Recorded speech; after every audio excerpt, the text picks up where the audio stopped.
In the early 16th century, Europe was a patchwork of crowns, alliances, and rivalries, each kingdom clinging to its own ambitions, yet constantly threatened by the ambitions of its neighbors. Spain, under a rising dynasty, found itself wielding power across continents, its reach extending from Iberia to the Americas, while across the Alps, the fragmented Holy Roman Empire groaned under the weight of both tradition and reform. A young ruler sought to bind these worlds into one vision of order. But history had other plans. The story turns sharply in the winter of 1525, when armies clashed in northern Italy on fields already drenched with the blood of centuries of conflict. The French marched south, determined to claim Milan once more. Their king, Francis, was celebrated for his daring and charisma, a monarch who believed destiny itself bent toward his will. Yet destiny is cruel. On the morning of battle, a sudden flight of arrows shattered the illusion of safety. One struck Francis, ending his life before noon. His knights faltered, his banners fell, and with him collapsed the fragile hope of French dominance in Italy. The death of a king in battle is not just a tragedy, it is a political earthquake. Across France, the court fell into confusion. 3 sons, still children, too young to reign, left the throne in the hands of a grieving mother. The regency became a theater of conspiracies, nobles whispering in corridors, generals choosing sides, some dreaming of restoring lost lands, others hoping to rise in the chaos. But the real power waited across the border. Charles, a young emperor of the Habsburg house, seized the opportunity. His vision stretched far beyond simple conquest. He wanted not just Italy, but a Europe united under his scepter. What followed was a storm. France divided into factions, the crown uncertain, the nobles tempted by betrayal. The Duke of Bourbon, a man wronged by his own king, now marched at the head of imperial troops. His betrayal brought French lands under the Habsburg banner. The Burgundian decree soon followed, reviving memories of a duchy once proud and now restored under imperial favor. Cities once loyal to Paris opened their gates to Vienna and Madrid. Panic spread as whispers grew louder. Was the kingdom itself about to be erased? Across the Channel, another king watched with interest. Henry of England, still claiming old rights over France, saw the unfolding disaster as a chance to strike. The memory of the 100 Years' War still lingered in the English heartlands, and now the dream of conquest flickered once more. His armies landed in Normandy, burning villages, cutting through defenses, and forcing the regent of France to scatter her already stretched forces. Now the conflict was no longer just a dynastic quarrel. It was a struggle for the very survival of France. Desperate to save her nation, the Queen Mother played the only card she could: diplomacy. She reached out to the young emperor, offering peace, even humiliation, if it meant preserving something for her children. The treaty signed in Madrid reshaped the map of Europe. France, stripped of Burgundy, Milan, Artois, Flanders, and more, its pride broken, its lands divided, its monarchy humiliated. Yet for Charles it was only the beginning, for he now stood as the supreme arbiter of European destiny. But destiny is a heavy crown. Victories demand resources, wars demand treasure, and empires, however vast, are never secure.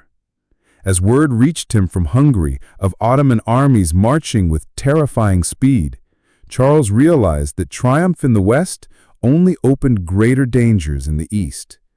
The shadow of the Crescent hung over Europe, and the emperor knew he would need more than treaties to hold his fragile dominion together. The year was 1526, and while France licked its wounds, a new storm rose in the east.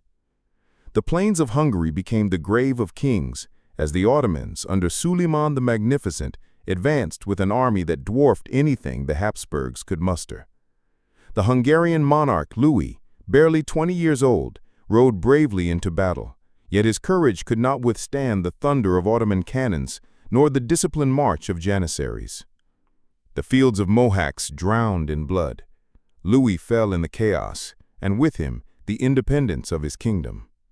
For Charles, the death of Louis was both a calamity and an opportunity. Hungary fractured into rival claimants, some bending to the Ottomans, others calling upon the Habsburgs. His brother Ferdinand quickly pressed his own claim, planting the Habsburg standard on Hungarian soil.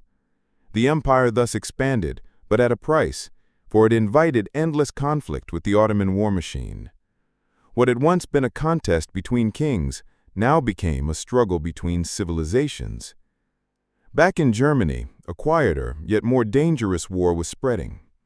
The words of Martin Luther had already broken open centuries of religious certainty. Princes declared themselves defenders of the new faith.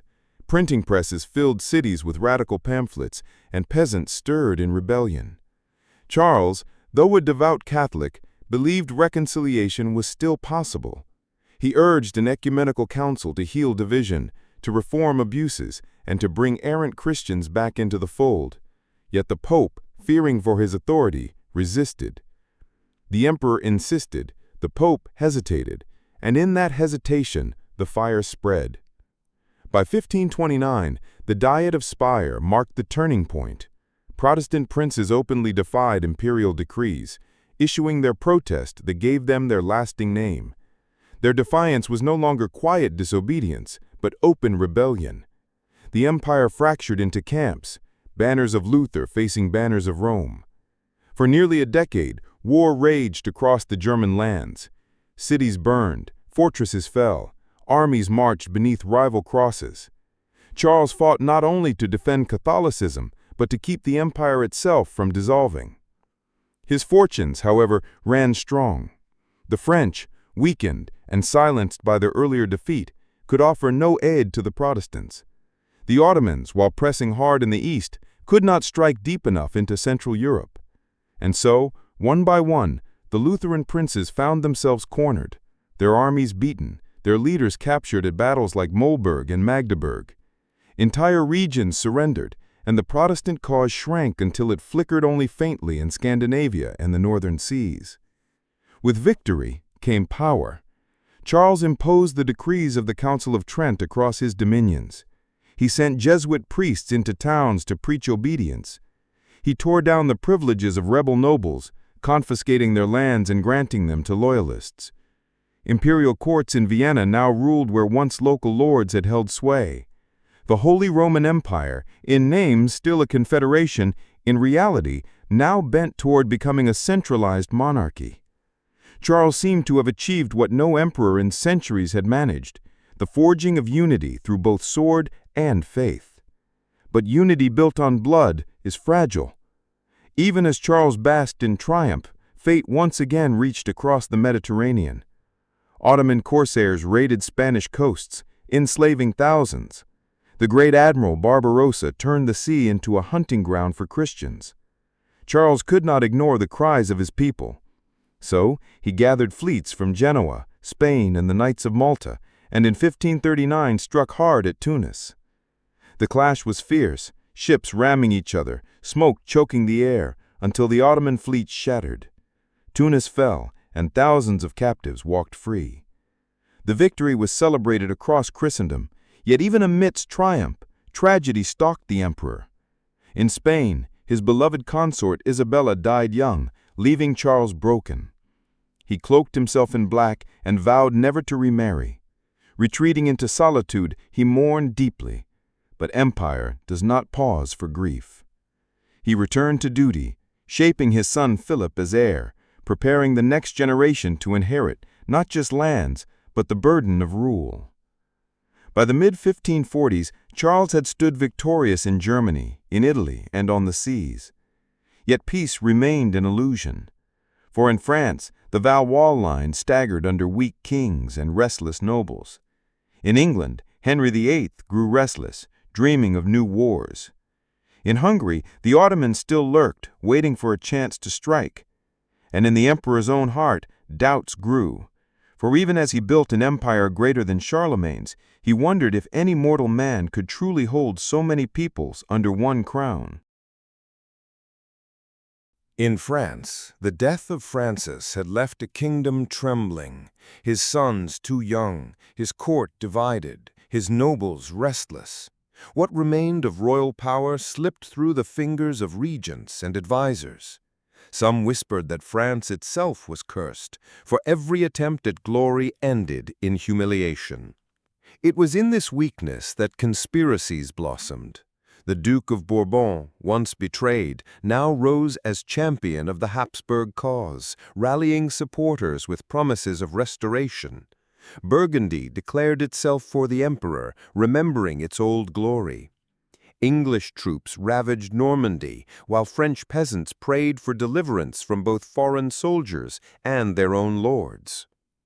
By the late 1520s, France was forced to sign away more land than ever before.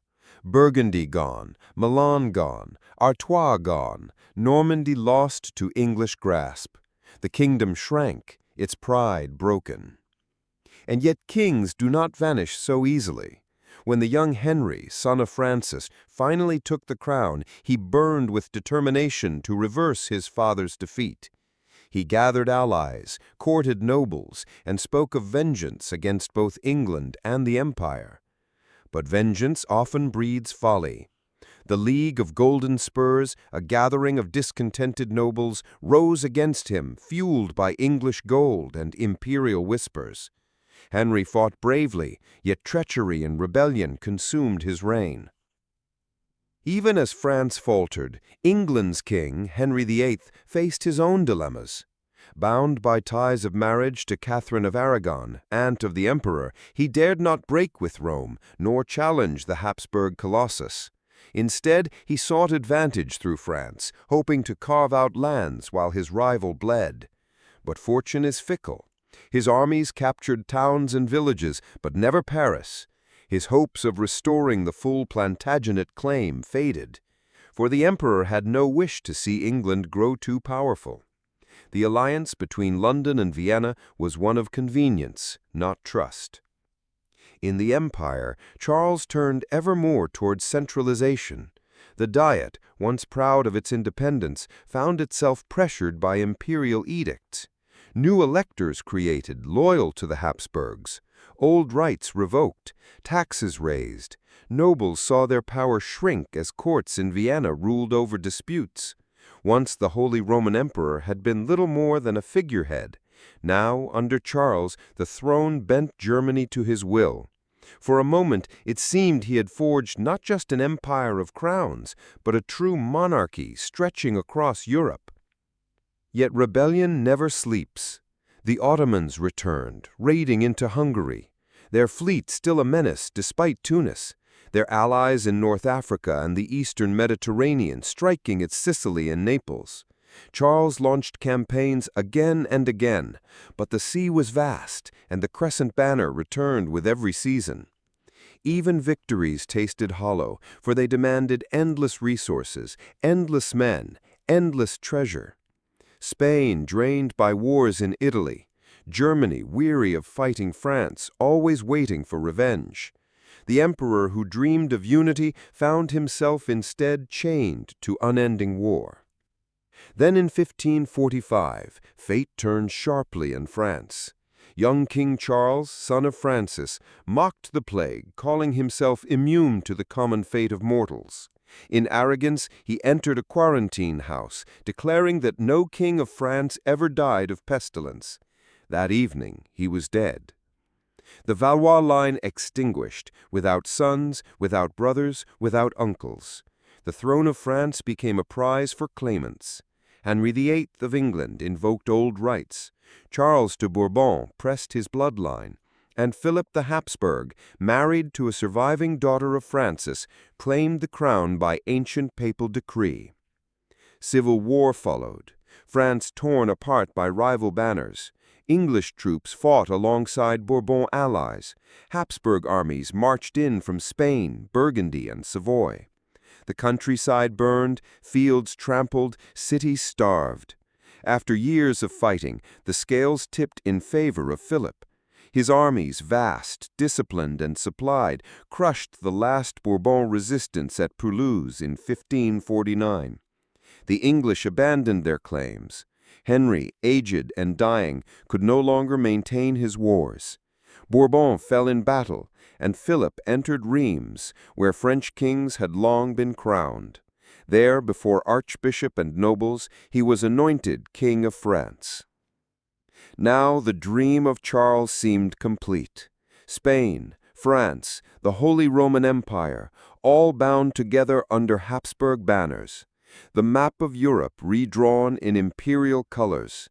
Nobles rewarded with conquered lands, English ambitions crushed, French pride broken, Protestant defiance silenced, Ottoman advance slowed. The emperor and his son stood at the height of power, unmatched since the days of Rome itself. And yet in that triumph lay the seeds of danger. For no empire, however vast, no throne, however secure, could escape the weight of its own size. The world had never seen such unity since Rome, and the question lingered, could any dynasty truly hold it together? When Charles at last laid down his crown, the empire stretched across mountains, seas, and continents. His son Philip inherited not only the crown of Spain, but the throne of France and the diadem of the Holy Roman Empire. No ruler since Charlemagne had worn so many titles together. Europe trembled at the sight of a single dynasty holding such power. Some rejoiced, believing unity would bring peace. Others whispered that tyranny was inevitable. For where one man ruled so many lands, freedom was bound to suffocate. Philip moved quickly to secure his new inheritance. He divided France into regions, giving estates and privileges to loyal nobles, while stripping rebellious lords of lands. He expanded Aragonese claims into southern France, restored the Dauphiné to the empire, and separated Brittany from the French crown, though keeping it under his rule. Burgundy, too, was expanded, reaching nearly to the gates of Paris. By rewarding allies and punishing enemies, Philip hoped to prevent rebellion. Yet every concession only deepened resentment. For the proud French nobility could not bear to live as servants to a foreign dynasty, however powerful. In England, the death of Henry VIII ended hopes of pressing further claims. The new Tudor monarchs, weaker and isolated, chose to look inward rather than challenge the Habsburg giant. England thus remained Catholic, bound by marriage alliances, and wary of disturbing the balance across the Channel. Without English interference, Philip's hold on France seemed secure. His armies patrolled the borders, his officials collected taxes, his banners flew over Paris. Yet beneath the surface, discontent smoldered. Nobles muttered in private, peasants grumbled in fields, and old loyalties stirred, waiting for a chance to rise again. The Ottomans, though wounded by defeats at Tunis and in Hungary, remained dangerous. Their fleets prowled the Mediterranean. Their armies pressed against Austria. Sultan Suleiman, though aging, still dreamed of breaking Christian unity. Philip, now emperor and king, understood that as long as the crescent flew at Europe's edge, his empire would never know peace. So he poured resources into fortresses, fleets, and alliances, stretching his treasury thin. Wars against the Ottomans consumed men and gold, yet they also gave his restless nobility purpose. For as long as the fight raged outward, rebellion within might be delayed. But history has always punished empires that grow too large. The very size of Philip's dominion made it fragile. Spain, exhausted by the cost of distant wars. France, restless under foreign rule. Germany, weary of imperial centralization. Italy, caught between papal ambition and imperial authority. Each region had its own tongue, its own pride, its own memories of independence. Binding them together required constant vigilance and endless compromise. And though Philip was diligent, no man could be everywhere at once. No ruler, however powerful, could silence all discontent. When Charles died in 1558, Philip stood as master of the greatest empire Europe had seen since Rome. The Pope himself crowned him Emperor of the Romans, hailing him as heir not only to Charlemagne, but to the Caesars. Yet glory is fleeting. Beneath the triumph, questions lingered. Could Spain, France, and Germany truly live under one scepter? Could the nobles of Burgundy, the princes of Saxony, the lords of Provence remain loyal when their interests diverged? Could one dynasty, however rich, however powerful, escape the fate of every great empire before them? Division, rebellion, decline. The chroniclers wrote of this moment as the pinnacle of Habsburg power. They spoke of Europe united under Catholic banners, of heresy crushed, of Ottomans repelled, of seas made safe for Christian trade. Yet the people who lived beneath these banners felt the weight differently. Some saw opportunity, new lands, wealth, and prestige. Others saw only taxes, conscription, and the slow erosion of ancient freedoms. The empire promised order, yet to many it felt like chains. And so while Philip reigned with splendor, while courts dazzled with gold and power, seeds of unrest took root in quiet places, waiting for the right season to grow. Thus the age of Charles and Philip ended not with collapse, but with a question. Would the Habsburg dream endure, or would it crumble like Rome before it? The answer would not be written in treaties or coronations, but in the struggles of future generations. For no matter how vast an empire may grow, no matter how powerful a dynasty may appear, history always whispers the same warning: nothing built by human hands lasts forever.